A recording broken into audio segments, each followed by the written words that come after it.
우리의 기도를 사용하십니다라는 제목으로 말씀을 증거하겠습니다. 오늘 본문은 이스라엘의 초대 왕 사울이 역사의 전면에 얼굴을 내미는 아주 중요한 현장을 우리에게 소개해 줍니다. 사울보다 앞선 지도자였던 사무엘이 있었습니다. 사무엘이 사사기라고 하는 성경의 책이 있거든요. 그 다음으로 이어지는 책이 사무엘상이에요. 이 두 권의 책이 연결되어지도록 가교 역할을 했던 인물이 사무엘입니다. 한나의 기도를 통하여서 민족의 지도자를 하나님께서 세워주셨어요. 그런데 이런 상황을 또한 사무엘도 자기의 생애 가운데 역사의 현장에 이거를 드러내게 되어집니다. 다시 말씀드릴게요. 한 여인의 한 맺힌 기도예요. 아들이 없는 것 때문에 구박을 받았거든요. 멸시를 당했거든요. 개인적인 일이에요. 아무리 넓게 잡아도 가정의 일이에요. 그 일로 기도하기 시작을 하셨는데 그 기도를 통하여 하나님께서 두 권의 두 역사를 잇는 가교 역할을 하는 사무엘을 등장을 허락해 주셨다라는 것입니다. 한 개인의 한 맺힌 기도가 시작되어져서 하나님의 역사를 잇는 귀한 징검다리가 되게 하셨다라는 것. 오늘 말씀도 그 장면을 우리에게 이어서 소개해 주십니다. 사무엘이 어머님의 기도와 또 품 안의 가르침을 통하여서 잘 양육되어져요. 정말로 티 없이 흠 없이 하나님 앞에 죄를 멀리하고 경외하는 신앙심으로 온 백성들에게 존경을 받을 수 있으리만큼 하나님 앞에 인정을 받을 수 있으리만큼 정말로 잘 사셨어요. 그래서 그 칙이 그 아들에게로 넘어갔거든요. 구약에는 그 모든 칙이 아들에게도 자연스럽게 계승되어지도록 하셨습니다.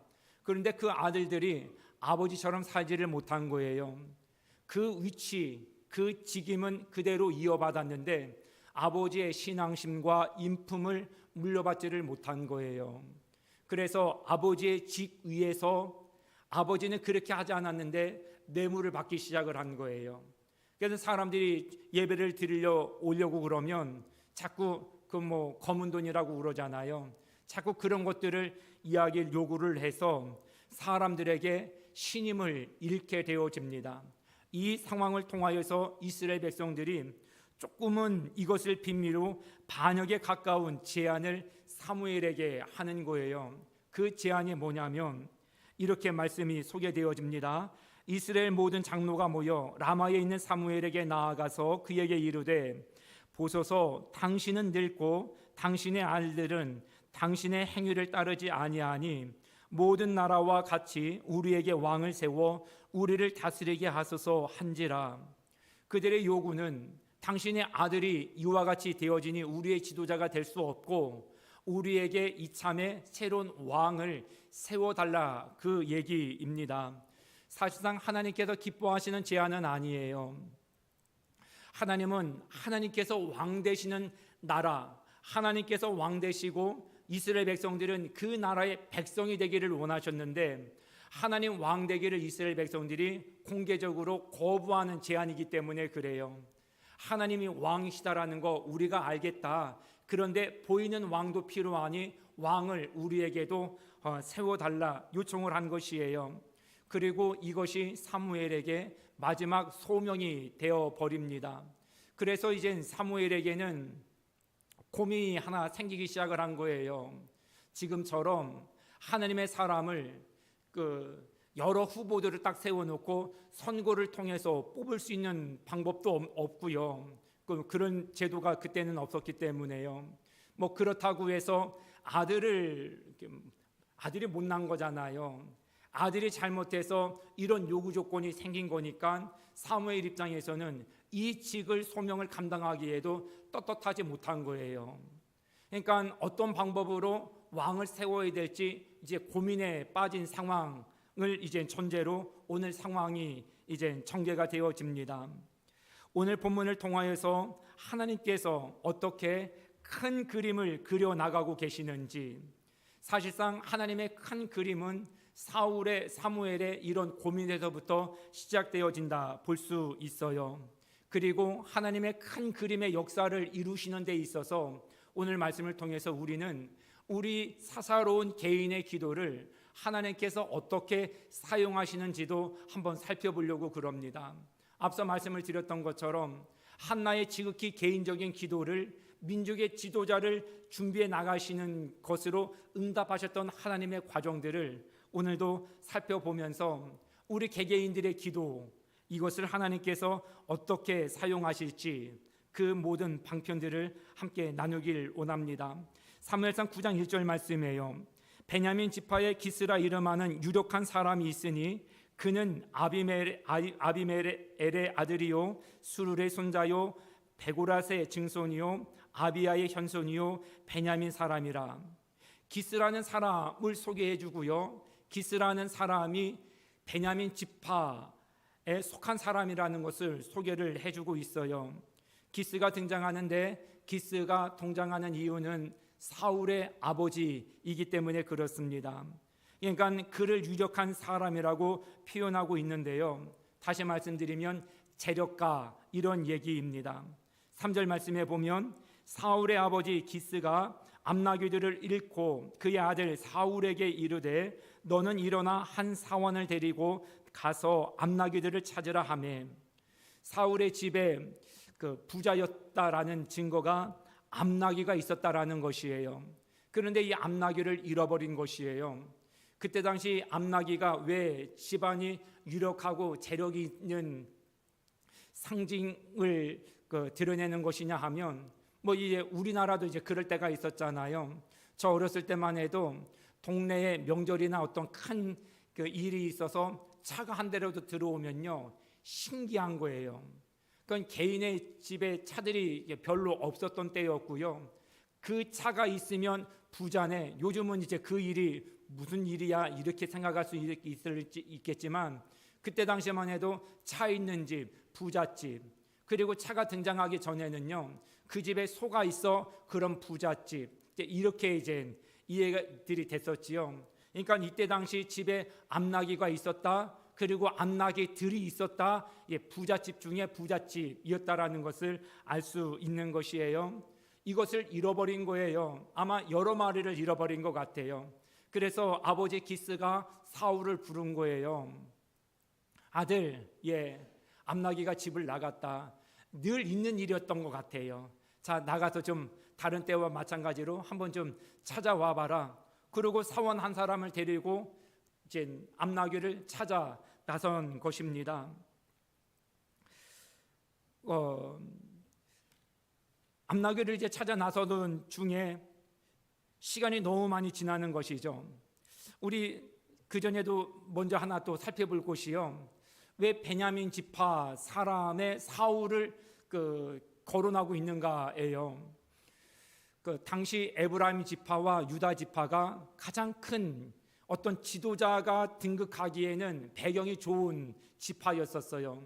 그런데 하나님께서는 가장 미약한 지파인 베냐민 지파에서 사람을 이제 세우기를 원하셨던 거예요. 저희 아이가 학교 반장 선거 이야기를 한번 전해준 적이 있어요. 아빠 참 사람들이 참 영악해 이렇게 얘기를 하더라고요. 왜? 사람이 반장을 뽑으려면 가장 리더십 있고 잘 이끌 사람을 뽑아야 되잖아. 그런데 친구들이 그렇지 못할 사람을 뽑더라 이렇게 이제 얘기를 하는 거예요. 왜냐하면 반장을 하면 플러스 가산점이 붙거든요. 경쟁 대상이 될 만한 사람들에게 그런 기회를 주고 싶지 않은 거예요.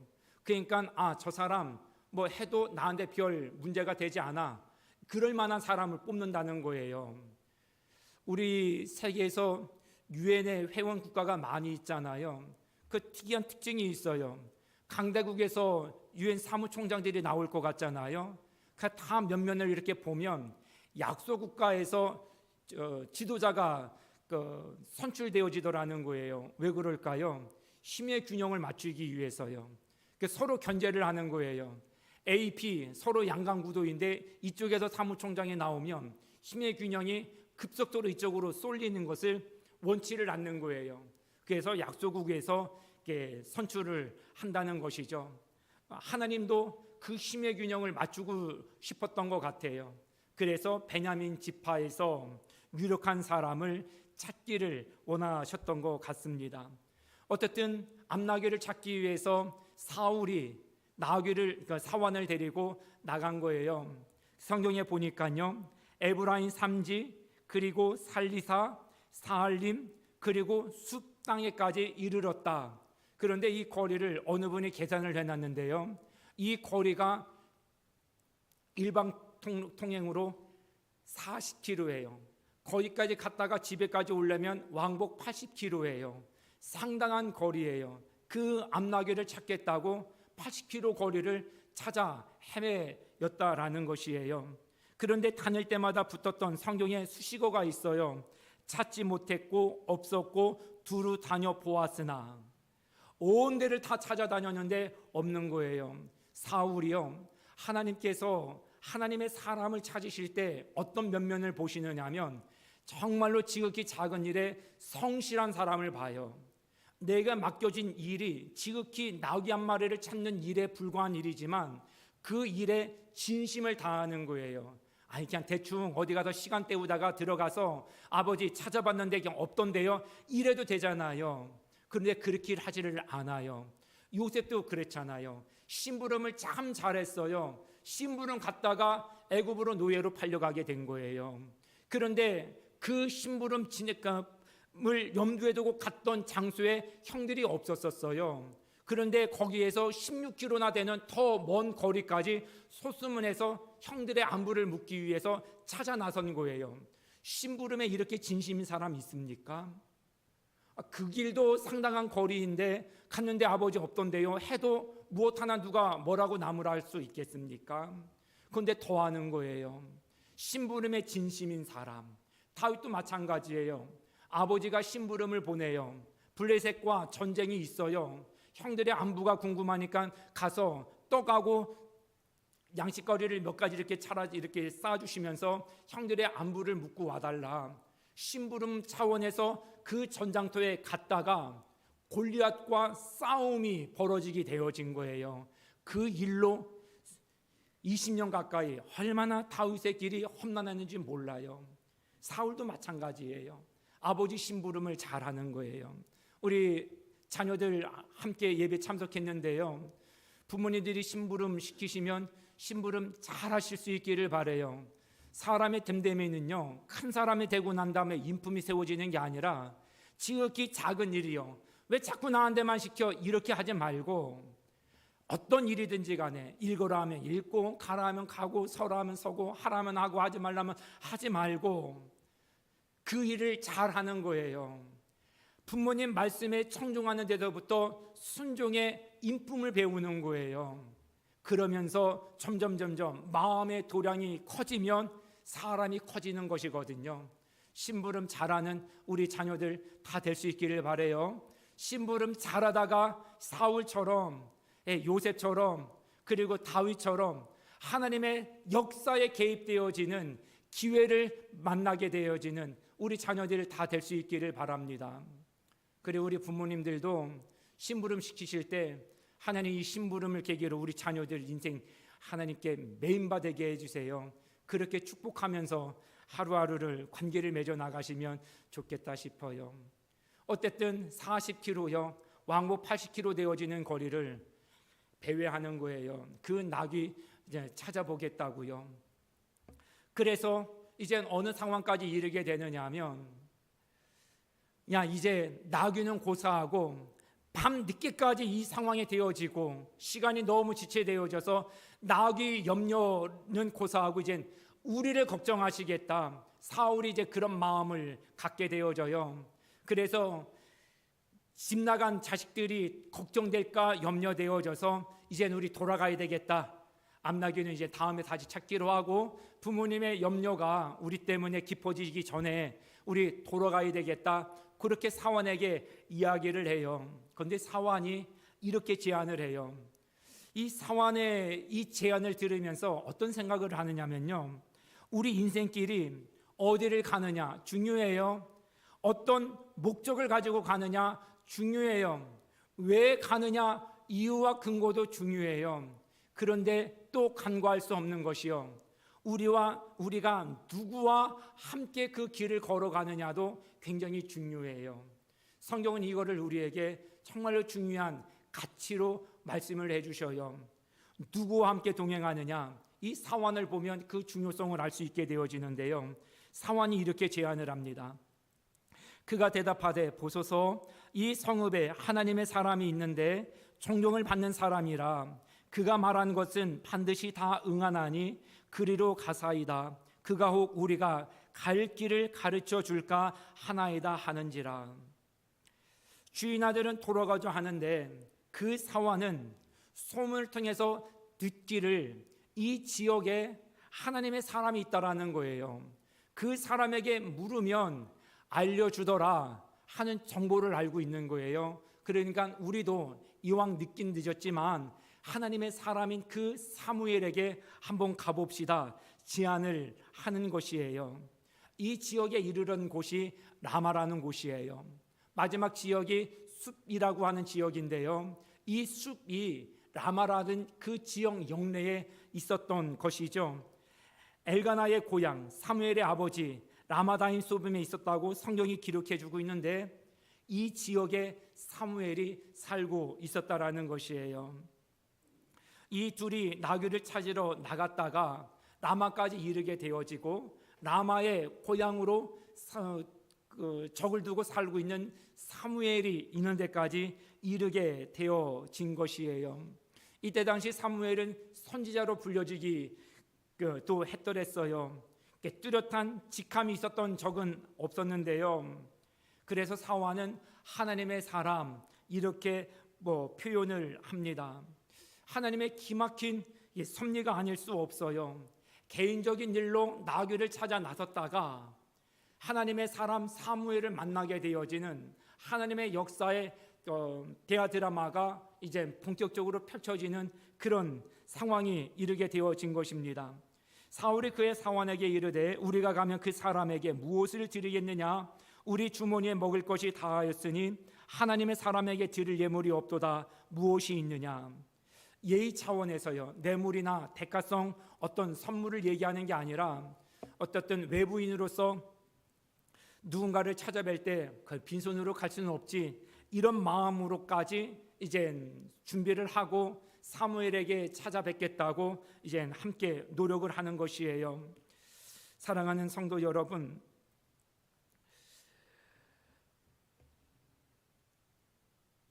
한 개인이 아버지의 심부름으로 나귀를 찾아 나섰던 길로 인해서 하나님의 사람을 만나게 되어지는 상황까지 이르게 되어졌어요.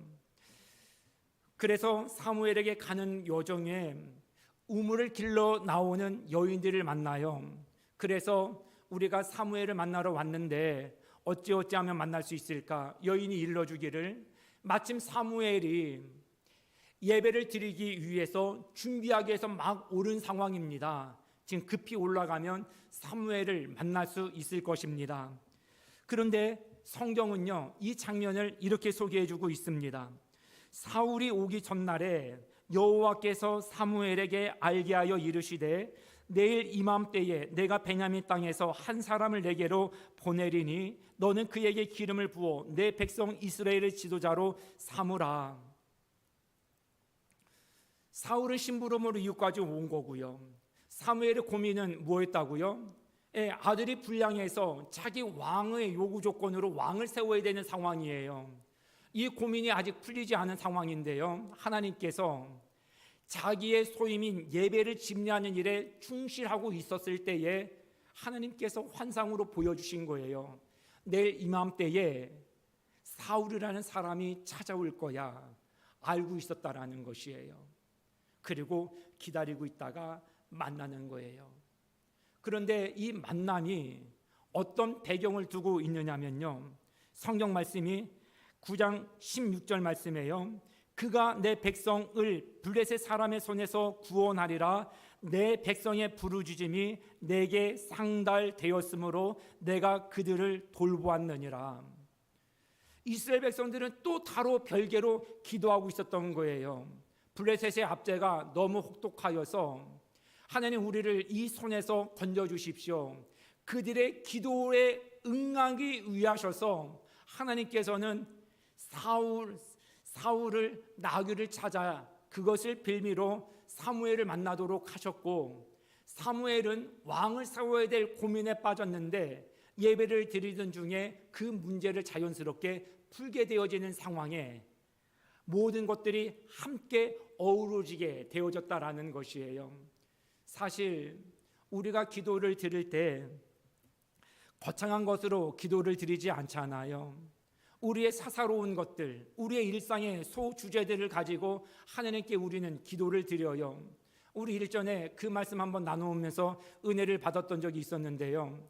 하나님께서 히스기야에게 기도케 하셔요. 그런데 그 기도를 몇몇 기도라고 우리는 그 기도를 유명한 기도로 알고 있어요. 하나님께 기도를 드렸더니 해식의 그림을 뒤로 물러나게 하시면서 그의 생명의 연한을 15년을 연장해 주셨어요. 개인은 자기의 병 때문에 기도를 했어요. 그런데 알고 보니까요, 그 배경은 이스라엘 민족으로 구원을 받도록 하기 위해서, 그러기 위해서는 회개에 이르도록 해야 하니까 하나님께서 히스기야에게 병을 주시고 그 병 때문에 기도하게 하시는 히스기야에게 민족의 죄악을 보게 하신 거예요. 그래서 병 때문에 기도했는데 민족의 죄악을까지 바라보면서 기도하게 하심으로 하나님은 개인의 질병의 문제를 해결해 주셨을 뿐만 아니라 민족의 절대절명의 상황 속에서도 건져 주시게 하셨다라는 것이에요. 하나님의 열심히 한 사람을 기도의 자리로 내모시고 그 일을 기도하게 하시고 난 이후에 민족의 역사를 새롭게 써 나가시는 방편으로 삼아 주셨다라는 것이에요. 오늘도 똑같은 맥락이에요. 우리가 절실함으로 기도를 하잖아요. 세 사람의 기도예요. 하나님 나귀를 찾게 해주세요. 그런 방편으로 하나님의 사람 사무엘에게까지 기도 요청을 하는 것이죠. 사무엘도 어떻게 하나님의 왕을 세울 수 있겠습니까? 고민에 빠졌고 늘 이것이 기도 제목이었던 거예요. 이스라엘 백성들은 블레셋의 이 압제로부터 벗어나고 싶은 거예요. 그것만을 위해서 기도를 한 거예요. 이 세 그룹의 세 사람의 기도가 합작되어져서 하나님의 대망의 구원케 하시는 역사의 장이 막을 열게 되더라는 것이에요. 우리가 함께 모여서 기도를 하는 것이 이렇게 중요합니다. 우리의 기도를 하나님께서 어떻게 사용하실지 모른다는 것이에요. 사랑하는 성도 여러분, 기도는 우리가 하는 게 아니라 하나님께서 하게 하셔서 한다는 것을 우리가 믿으실 수 있기를 바라요. 우리가 기도하는 게 아니라 하나님은 이 기도를 할 수밖에 없는 상황으로 우리를 이끌어 가시는 거예요. 히스기야처럼 병을 주실 수도 있어요.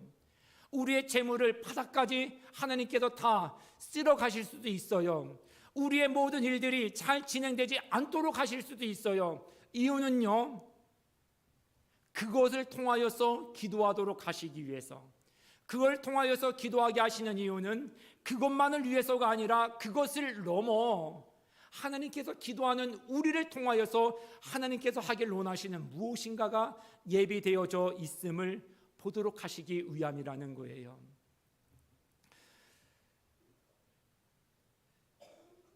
부교육제 때 제자훈련을 하는데요, 어느 여지사님이 나도 남들처럼 성경 공부를 좀 하고 싶다 하는 그 욕심으로 함께 참여를 하셨더랬어요.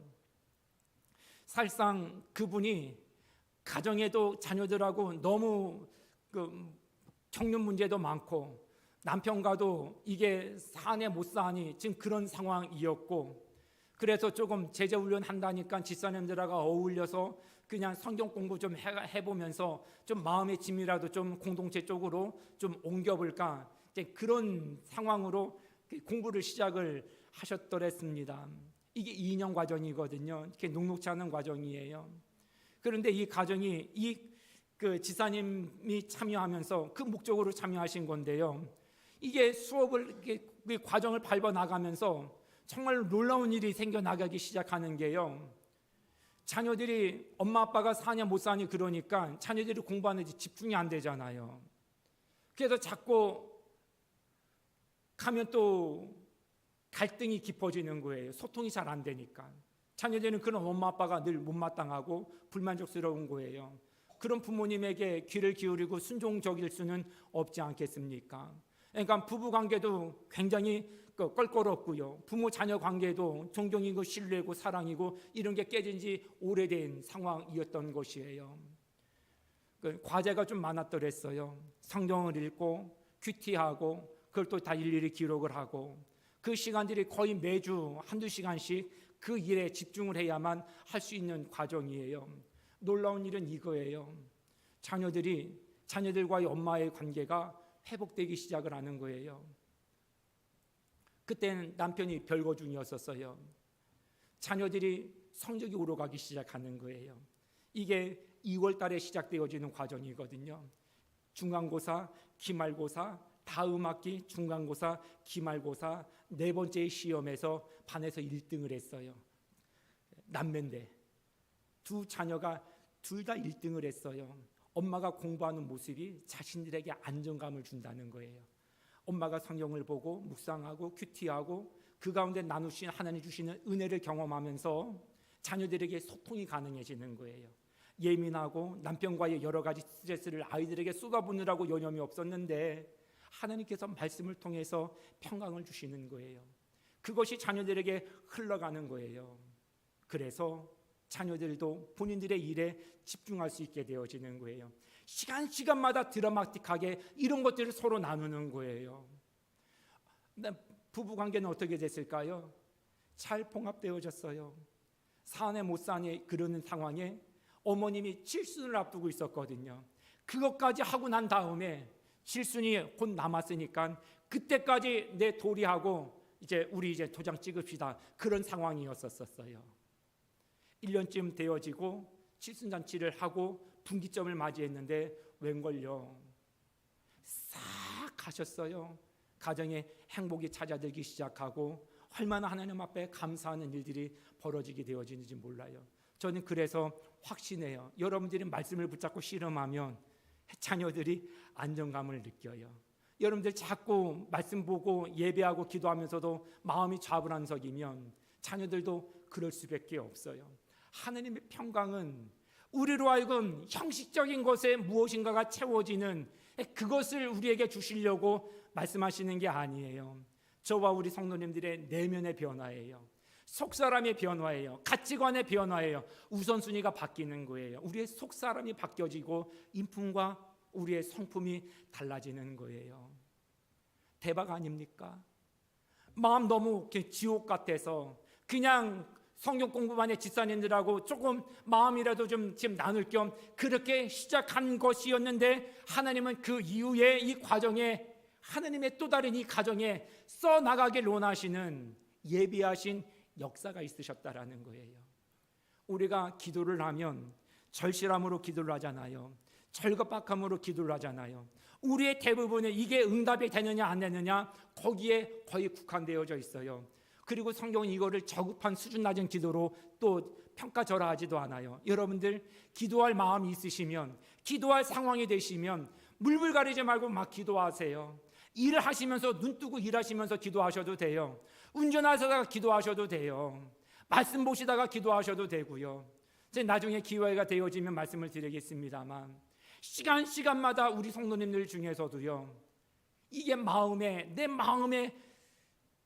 내 마음을 눈물로 적시리 만큼 하나님께서 주시는 은혜를 부여받는 그런 성도님들이 계시다는 이야기를 실시간으로 듣고 있어요. 얼마나 감사한지 몰라요. 우리가 각자 무엇을 위해서 기도하든지 간에 우리가 그것을 하느님 앞에 수준이 좋으냐 나쁘냐 잘하는 기도냐 못하냐 이런 걸 너무 마음에 두지 마시고 기도할 마음을 하나님께서 주시면 하나님께 순종하는 마음으로 기도하십시오. 나는 내 문제를 기도하고 저분은 저분의 문제로 기도하고 교회는 교회적으로 또 이 문제를 가지고 기도를 하고 하나님은 그 모든 것들을 다 합력하여 선을 이루시는 도구로 삼아 나가시더라는 것이에요. 암나귀를 찾는 일이 무슨 거룩한 일이라 할 수 있겠어요?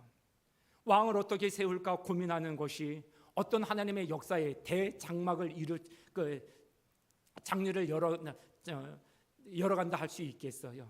이스라엘 백성들에게 기도한다고 무슨 소망이 있겠어요? 지도자가 지금 다 무너지고 없는 상황인데. 그런데 이 모든 기도를 통하여서 하나님은 하나님의 시간의 때에 하나님의 방법으로 하나님의 때를 열어 가시더라고요. 사랑하는 성도 여러분, 여러분들이 몸이 연약해서 기도를 하시든, 경제적으로 너무 혹독한 시련 가운데 있어서 기도를 하시든, 자녀 때문에 기도를 하시든, 여러분들이 여러 가지 일그러진 관계 회복을 위해서 기도를 하시든, 제가 교회의 부흥과 성도님들의 은혜와 사랑을 베푸시기 위해서, 또한 말씀 증거하도록 하기 위해서 능력의 종이 되달라고 기도를 하든, 우리는 우리에게 주어진 일에 충실히 기도하는 자로 임하기만 하면 돼요. 비교하지 마십시오. 내 기도를 가지고, 내 상황에 맞게 내 절실함과 간절함을 가지고 하나님께 기도할 뿐이에요. 이것을 하나님께서 어떻게 역사하실지 우리는 설레이는 마음으로, 믿음의 눈으로 기대만 하시면 되어져요. 나는 단지 이 소망을 가지고 시작을 했을 뿐인데, 하나님은 앞뒤 사방 좌우로 어떤 은혜들을 우리에게 쓰나미처럼 부어주실지, 어떤 계기를, 어떤 인물을 통하여, 상황을 통하여서 예배하시고 계실지 우리는 몰라요. 그래도 우리는 주님을 믿으셔야 돼요. 이 마음이 모여되어지는 곳이 목장이에요. 눈물겨운 것이죠. 이 사연 나누고 이런 모든 과정들 나누고 하는 중에 울고 웃다가 하나님도 나도 계획지 못했던 그 놀라운 것들을 하나님께서 보게 하시는 거예요. 내 문제 때문에 나왔는데 자식 문제가 해결되어지고, 우리 문제 때문에, 각자의 문제 때문에 기도했는데 교회 문제가 해결되어지고, 내 문제 때문에 가슴앓이 하고 있었는데 이것이 모두의 기쁨으로 반전케 되어지는 하나님의 역사의 귀한 촉발제가 되더라는 것이에요. 전 여러분들께 감사를 드려요. 그냥 힘써서 예배드리고 어떻게든 힘써서 기도하려고 그러시고 순종하시려고 하시는 것, 그것이 저와 여러분들에게 또 하나의 소망을 갖게 하지 않습니까? 하는 저도 잘 모르겠습니다. 왜 이렇게 기도가 되는지 모르겠습니다. 그렇지만 소망은 가지십시오. 하나님께서 무엇인가를 우리 인생 가운데, 우리 가정 가운데 예비하고 계시는 거구나. 그 소망을 가지시고 여러분들 기도 제목도 나누시고 함께 모여서 서로 위해서 기도하십시오. 저는 남편이 아내를 위해서 기도하고 아내가 남편을 위해서 기도하는 일들이 여러분들에게 흔한 일이 됐으면 좋겠어요. 자녀 올라와, 아빠가 안아줄게, 기도하자. 아빠는 오늘은 유별나게 딸을 위해서, 아들을 위해서 기도해주고 싶으네. 기도해 주십시오. 아빠, 오늘 제가 아빠를 위해서 좀 기도하고 싶은 마음이 들어요. 제가 잘 못하지만, 쑥스럽긴 하지만 제가 용기를 한번 내볼 테니까 우리 아빠 같이 한번 기도해요. 엄마, 제가 기도해 드릴게요. 그 기도가 여러분들의 가정에, 우리 공동체에, 우리 모든 함께하는 그 관계 속에 하나님의 어떤 대화 드라마가 쓰여지는 재료가 될는지는 아무도 몰라요. 그냥 기도하십시오. 하나님께서 열어가시는 새 역사의 주인공이 될 수 있는 소망이 있습니다. 모든 것을 풀어나가실 것입니다. 한 사람의 소박한 절실함을 가지고 성실함과 진실함으로 임했던 그 모든 각자의 도량에 맞도록 그들은 단지 그거에 충실했을 뿐인데, 하나님은 이스라엘을 구원케 하는 놀라운 방편으로까지 이어가 주시더라는 것입니다. 이 귀한 역사의 주인공이 되시길 바라고, 더욱더 하나님 앞에 소망을 가지고 기도하는 믿음의 종들이 다 될 수 있기를 주님의 이름으로 축복합니다. 하나님, 오늘도 저희들에게 귀한 말씀 주셔서 감사합니다. 하나님, 주님께서 우리의 절실함과 목마름을 넘어서서 하나님께서 우리의 기도를 어떻게 하나님의 경이로운 가운데 활용하시고 사용하실지 바라보게 하시니 감사합니다. 기도할 마음을 주시고 그 마음에 순종할 줄 아는 우리 모두가 되게 하여 주시옵소서. 자녀들도 부모님을 위해서 기도할 용기를 내게 하여 주시고 그 마음을 거절치 않게 하여 주시옵소서. 뭐 사람들이 살기 어렵다고 생명을 끊는 일들이 우리 주변에서 일어나고 있습니다. 단지 그 영혼을 위해서 기도했을 뿐인데 하나님께서 그 영혼을 위한 기도 때문에 우리의 마음속에 더 많은 영혼들에게 눈을 뜨게 하심도 감사를 드립니다. 내 문제에 기도케 하심으로 인하여서 하나님 더 많은 예배하신 은혜들을 우리 모두가 목도하며 누리며 살아가는 신실한 믿음의 종들 다 되게 하여 주시옵소서. 예수님의 이름으로 감사하며 기도드리옵나이다. 아멘.